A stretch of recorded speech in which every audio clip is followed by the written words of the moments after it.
आठवां घर ताल्लुक रखता है ऐसी दौलत से जो बिना मेहनत के मिल जाती है, यानी कि जैसे बाप दादा की कोई विरासत है वो उसको मिल गई है। और ना उम्मीदी का ताल्लुक भी आठवें घर से है।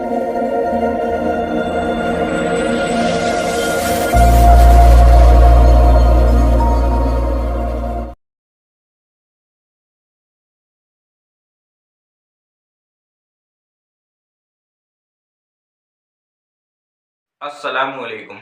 मेरा नाम है मोहम्मद शादाब और आज मैं इल्म नजूम के अंदर एक और वीडियो लेकर हाजिर हुआ हूं।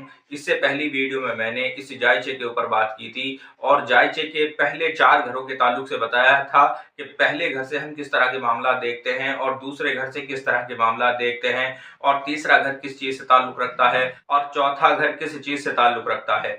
इंशाल्लाह आज हम इससे अगले घर की बात करेंगे, यानी कि पांचवा घर किस चीज से ताल्लुक रखता है। जायचे का पांचवा घर ताल्लुक रखता है औलाद के साथ और औलाद में भी पहली औलाद को हम पांचवें घर से देखते हैं। इसी तरह से पांचवा घर आपकी शिक्षा से भी ताल्लुक रखता है, यानी कि आपकी एजुकेशन से ताल्लुक रखता है, आपकी पढ़ाई से ताल्लुक रखता है। और इसी तरह से पांचवा घर लॉटरी वगैरह से भी ताल्लुक रखता है। इस तरह से भी लॉटरी खेली जाती है, सट्टे के नंबर वगैरह, वो सब चीजें पांचवें घर से ताल्लुक रखती हैं। इसी तरह से छठा घर जो ताल्लुक रखता है वो बीमारियों से ताल्लुक रखता है और दुश्मन से भी छठा घर ताल्लुक रखता है। और इसी तरह से छठे घर से जो मामला देखे जाते हैं वो मुकदमे के मामला, कोर्ट कचहरी के मामला भी छठे घर से देखे जाते हैं। और बात करते हैं सातवें घर की। सातवां घर जो ताल्लुक रखता है वो शरीक हयात से ताल्लुक रखता है, यानी कि अगर शौहर का जायशा बना हुआ है तो उसकी बीवी को अगर हमें देखना है तो सातवें घर से देखेंगे।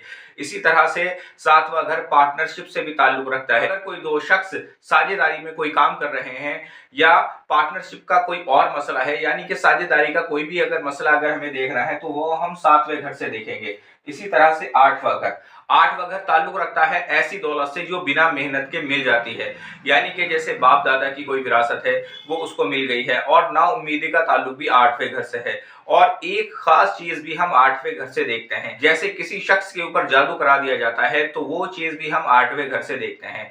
अब ये सब चीजें आपको अपने जहन में रखनी है। जो शख्स भी जायजे पर हुक्म लगाना चाहता है तो उसको ये सब चीजें उसके जहन में होनी चाहिए, उसको ये सब चीजें याद करनी है, ये सब चीजें उसके जहन में होनी चाहिए, तो इंशाल्लाह वो शख्स इस जायचे के ऊपर हुक्म लगा सकता है। अब आने वाली वीडियो में इंशाल्लाह इसके आगे के घरों के ताल्लुक से बात होगी। आज की इस वीडियो में इतना ही। और किसी ताल्लुक से आपका कोई सवाल है तो आप मेरे व्हाट्सएप नंबर पर मुझसे रब्ता करें या मुझे कमेंट करें। अस्सलाम वालेकुम।